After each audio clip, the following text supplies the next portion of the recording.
tonight we're reflecting on a tradition in southern Scotland that dates back centuries. The Rood Fair on the Whitesands in Dumfries. It took place during the last week of September, and our reporter Katie Templeton-Knight has been finding out more about the organisation behind it. The familiar sights and sounds of the fairground, brought to southern Scotland for centuries. The Rood Fair in Dumfries and Galloway has played a key role in keeping this tradition alive, amusing and entertaining children of all ages.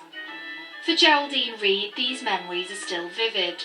Her family are show people who run the rides and man the stalls, bringing the fair to the Whitesands every March and September. The fair's been all of my life. That's all I've ever known. I've never had a job in my life. Only job I've ever had in my life has been with the fair. Is there like a smell or a moment that you remember? Well, I remember the first candy floss that they had at the fair and thought it was a marvellous thing. And standing in the queue with all the other children, there was no preferential treatment when the candy floss. I mean, you had to stand in the queue and wait your turn to get your candy floss, the same as the rest. Now 83, these traditions have been passed down to her son, Albert, a fifth-generation showman. Oh! From playing on carousels as a child to operating them as an adult, it's been a key part of his life.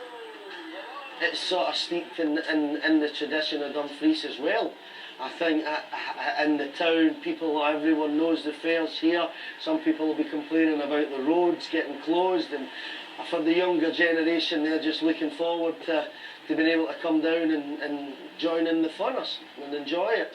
The fair is believed to have been in Dumfries since the 1500s, making it one of the oldest street fairs in the world. These fairs often started out as hiring fairs or harvest festivals, harvest fairs, and within those you'd have people gathering to sell livestock, you'd have people gathering to hire on workers, and you would have entertainment. And the fairs have been a part of that pretty much as long as the town has been going.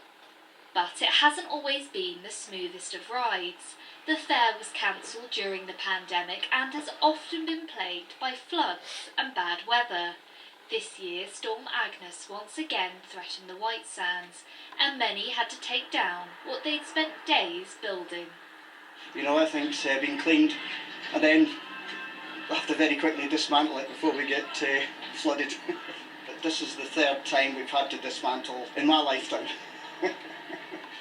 Now, to thank the local community for hundreds of years of support, show people have presented Dumfries and Galloway with an award.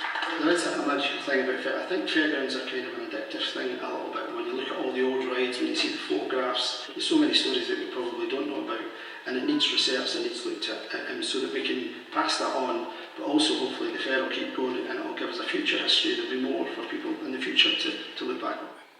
There were fears this year's fair could have been a washout, but as with the last few centuries, it's had to change with the times. Through trials and tribulations, it's proved itself to be a mainstay of Dumfries and Galloway entertainment, and that's why many hope the fair will continue coming to town for years to come. Katie Templeton-Knight, ITV News, Dumfries. Looking back at all the fun of the fair.